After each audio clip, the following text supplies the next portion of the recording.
Imagine yourself back in 1973, you're working for Moog and you've designed a great little desktop mono synth with 2 oscillators, a sub, 3 filters, 3 LFOs, 3 envelopes.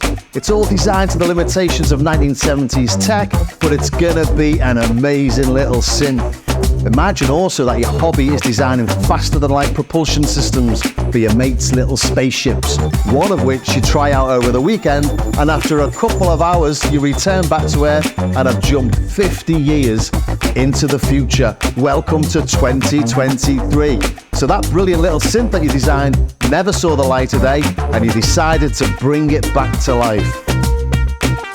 Well, that's exactly what we have here. It's the Moog that never was. And it's been named after the deepest place on the planet, the Mariana Trench. So I've got to mention subs, and we know how deep we're gonna go.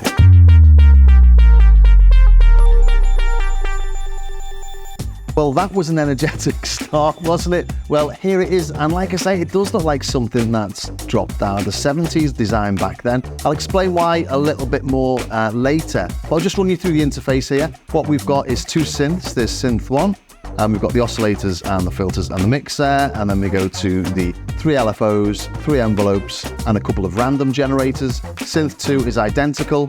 We've got the oscillators, mixer, filters, and then 3 LFOs, 3 envelopes and 2 random generators. And then finally, the last page, we've got the output page. We've got saturation for both synths, and we've got a delay for synth 1 and a chorus for synth 2. And then we've got an overall compressor. We've got an FET switch there as well. We can mute the different synths, and we've got an overall volume. We've got modulation page. Click on the top left here, and we click on any of the knobs and see what the modulation settings are. So if we click on the cutoff, for example, we can see the pressure. Then we've got different controls for that. We've got direct amount. We control the amount of modulation with another controller, and we've got functions as well. I'll show all that in a second. And if we come over to the right-hand side, we can see a summary of what we've got in the modulation. And also we've got this nice little CV section as well. And this links your CV from your Moogerfooger plugins to your Mariana. So here, CV out 1 is taking the LFO of 1. That's this LFO here. Go into the Moogerfooger, CV. Input from the Mariana LFO 1 from synth 1. And again, I'll demo that in a second. If we go into the settings, we've got MIDI connections, we can have MPE. I have tried it with the Rolly Seaboard and it does work. We've got MIDI control and MIDI mapping, so you can map everything to MIDI as well. So that's what it is. Let's take a listen. Okay, then let's start off by taking a look at the oscillators. We've got oscillator 1, 2, and a sub. And these are quite strange in that oscillator 1 and 2 share the same wave shape. So like I said in the intro, it is a bit like something that was designed back in the 70s with a price point in mind. You know, because why wouldn't you have the option of any wave shape for any oscillator? But it does give those nice, weird limitations. Anyway, so we've got square, sawtooth, and you can see the sort of rounded all these shapes. Got a definite character to them. These aren't ideal shapes, are they? This isn't an ideal triangle.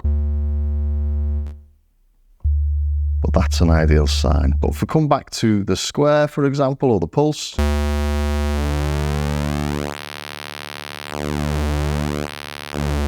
we can change the duty cycle, and we can do that with all the wave shapes. Double click to get it back to 0.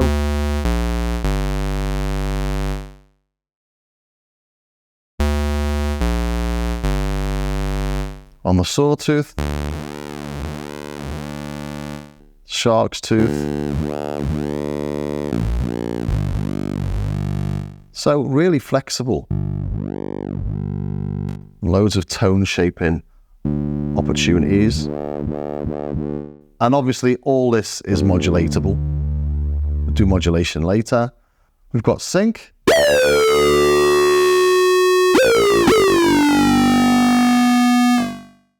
We've also got key reset, and that just starts the oscillator at the same point with every key press, which is important for some bass tones and stuff like that. We've got a choice of +1 or +2 on oscillator 2's octave.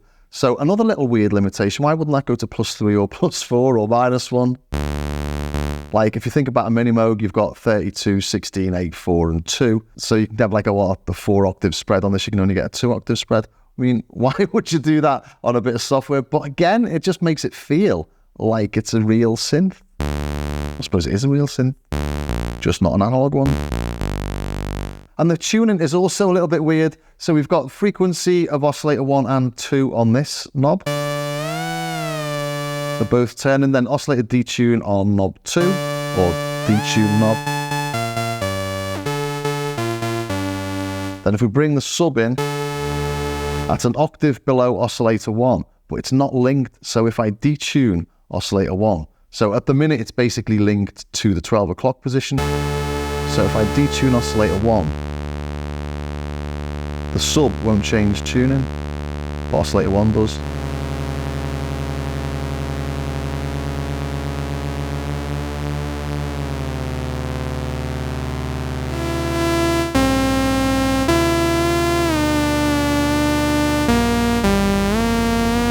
I'm trying to get it so that I get a nice 3-note chord.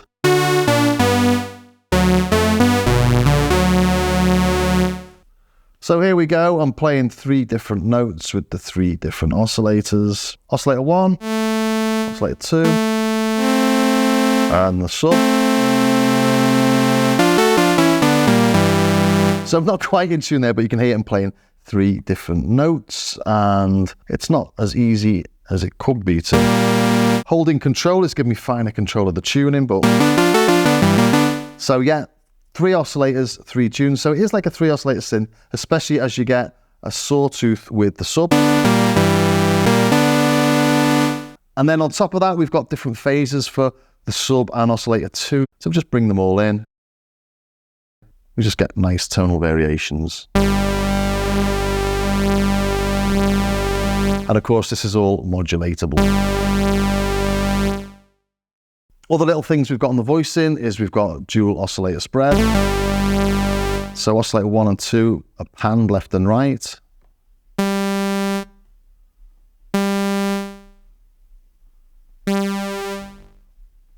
Sub down the center, get rid of 1 and 2.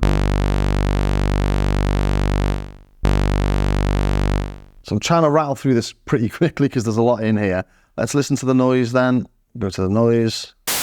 We've got red, pink, white, blue, and purple. So loads of tonal variations before we even get to the filters. Leave it on white. But that brings us over to the filters. And we've got a low pass filter, a high pass filter, and a sub filter. The low pass is for oscillators 1 and 2. The high pass is for the noise, and the sub filter is for the sub. The sub filter can be low pass, band pass, or high pass. And just a really interesting configuration on this again. Why you can't just send anything through anything is a mystery, but it makes it really interesting to use. So we'll start off with a low pass filter. It does exactly what you expect.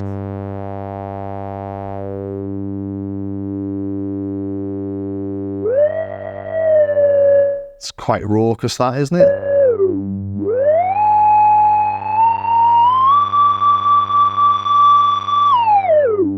It's pretty nice. I don't think it's the best emulation of a filter out there, but it goes up to 20 kilohertz. Let's take a look at that. Frequency analysis. It just doesn't have those little growls on the resonance.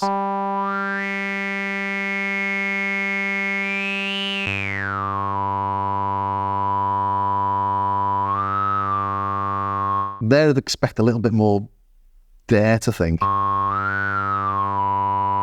Turn the resonance up a little bit more, go down an octave.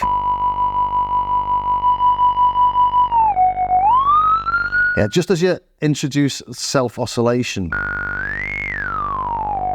you'd expect a little bit more there, but I'm just being a bit picky here, really.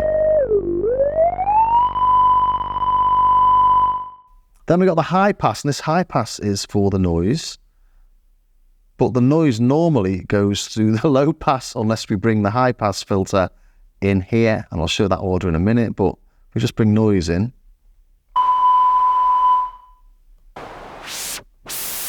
It's coming through here, but if we go to the high pass filter for the noise, it's now affected by this one, but not the top one.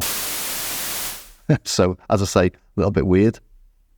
Bring it back to serial.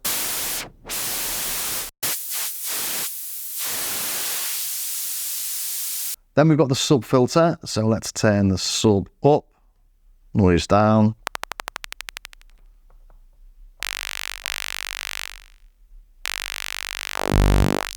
High pass, band pass, and low pass.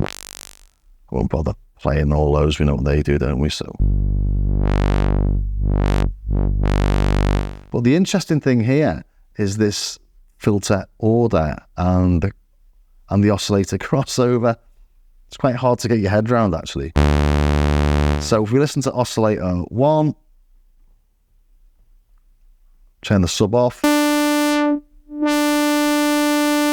We're going serial, it's doing what you might expect.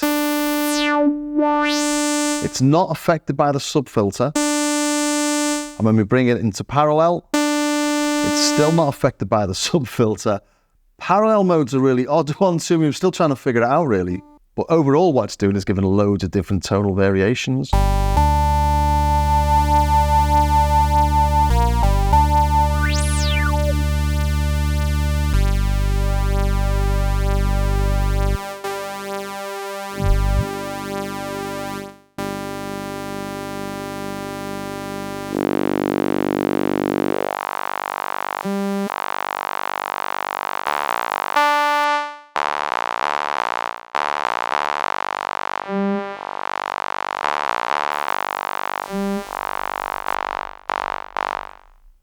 So overall, I think this order here is allowing some of the unfiltered signal from oscillators 1 and 2 through in parallel mode, and then we're just blending between VCOs and the sub after the filters using this knob here.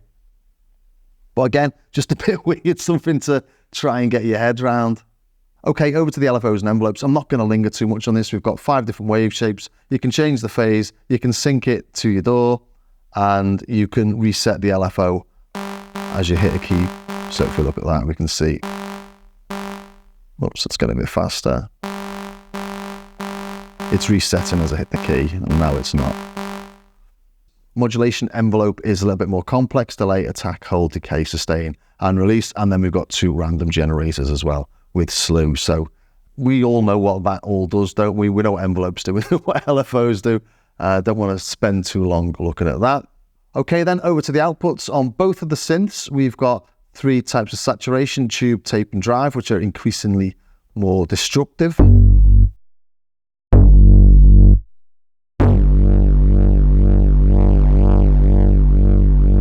Synth 1's got a delay, and this can be synced, as you might expect. Bring some delay in.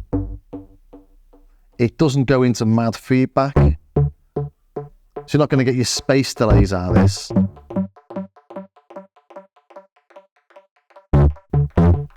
Nice and controlled. Stereo. And then synth 2 has the chorus, so let's put synth 2 on. So synth 2.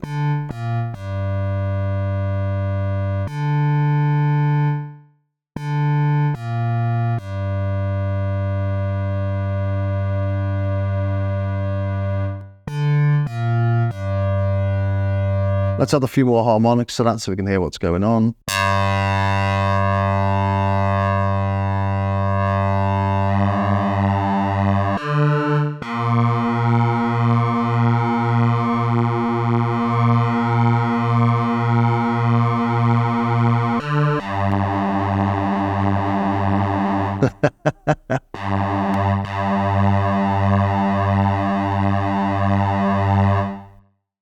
Nice, it's got a high pass filter in there as well, so keep your bass under control. And then we got the compressor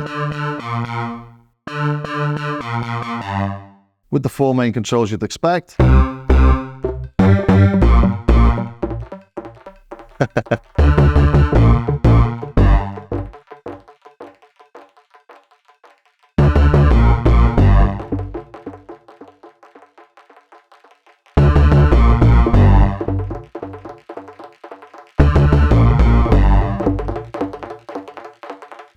Definitely doing something.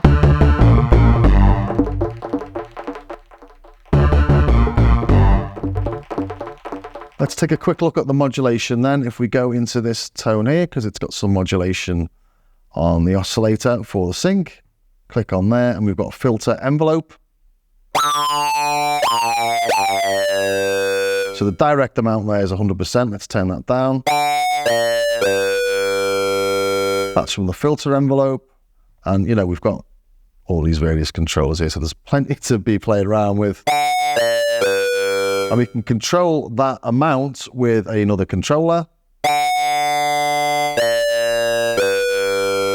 So let's use LFO 1 for that to make things nice and simple. Let's take a look at LFO 1. What have we got there? Let's put it onto a square.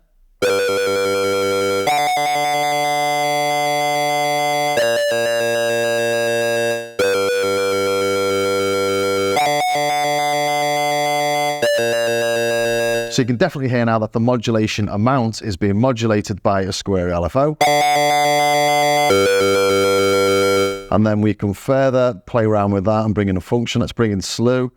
So that'll slow down the control voltage change. So you get more of a triangle.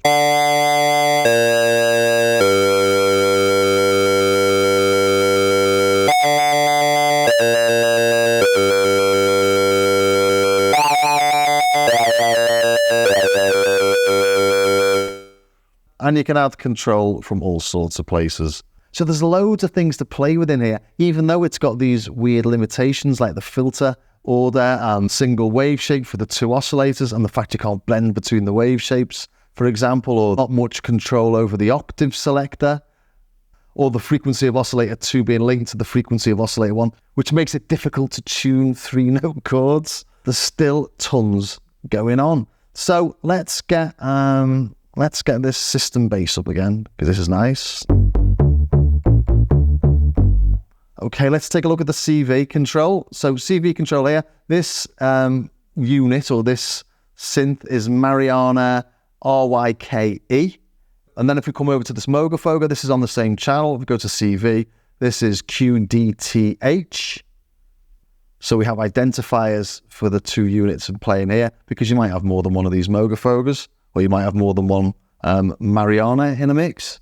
So here I'm taking CV out of synth LFO 1, and I'm sending that to the mix CV in of the ring mod. And let's modulate this amount with that LFO. So that's the LFO from the Mariana. So it's just quite cool, quite good fun.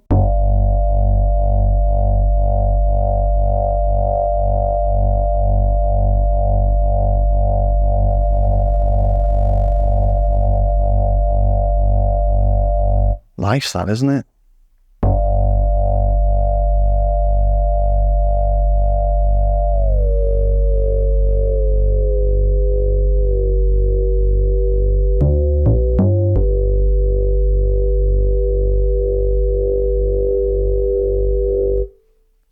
And I have to say, that is the joy of using the Moogerfoogers. I've got a fair old selection myself, and sometimes getting them out, throw them on the desktop, and just start playing around with the CV controls and coming up with all sorts of crazy stuff.